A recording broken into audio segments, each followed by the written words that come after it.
In American history, Manifest Destiny embodied the belief that the United States was destined to expand across the continent, spreading democracy, economic vitality, and culture from sea to sea.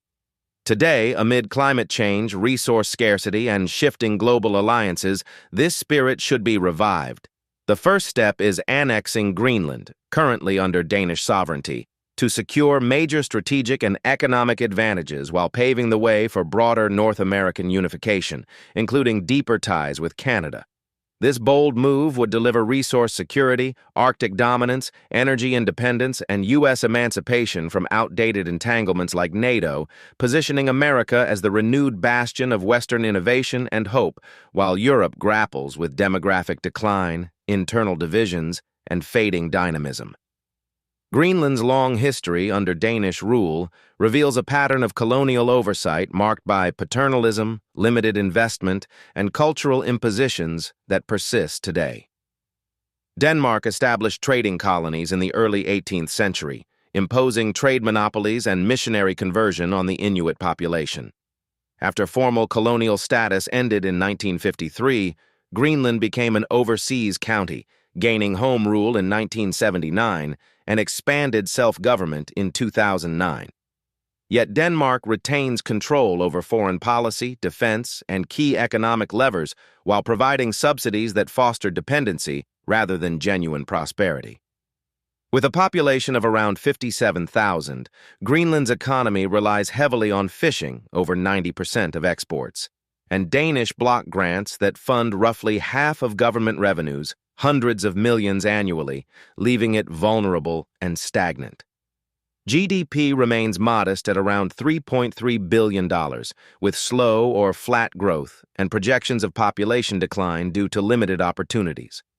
Greenlanders continue to receive inferior services and infrastructure compared to mainland Denmark, remaining a remote outpost despite vast potential.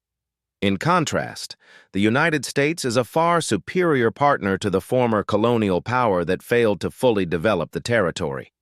America has a proven track record of transforming places like Alaska and Hawaii into prosperous, integrated parts of the nation through massive private investment, infrastructure development, and access to the world's largest economy. Unlike Denmark's paternalistic approach, U.S. stewardship would break the cycle of underinvestment by attracting private capital, cutting-edge technology, and expertise.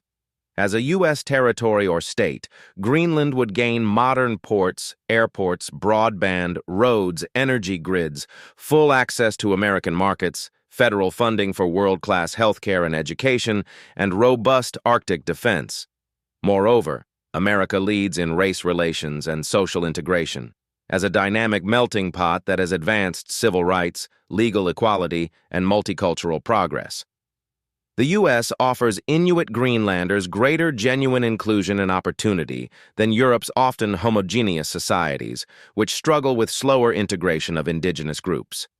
America's model emphasizes opportunity, innovation, and upward mobility, positioning Greenlanders as equal participants in a vibrant nation rather than colonial dependence. In conclusion, America must annex Greenland because the immense benefits far outweigh any costs or objections, including Denmark's insecurity over losing its former colony. This strategic move unlocks vast resources, secures the Arctic, integrates Greenland fully into the world's leading economy, and delivers superior infrastructure, healthcare, education, and opportunities to Greenlanders. Guided by American exceptionalism and the spirit of innovation and progress, the United States would transform Greenland into a prosperous region while strengthening continental security and Western vitality. Any short-term diplomatic friction pales in comparison to the long-term gains for both Greenlanders and Americans as equal partners in a stronger, more dynamic nation.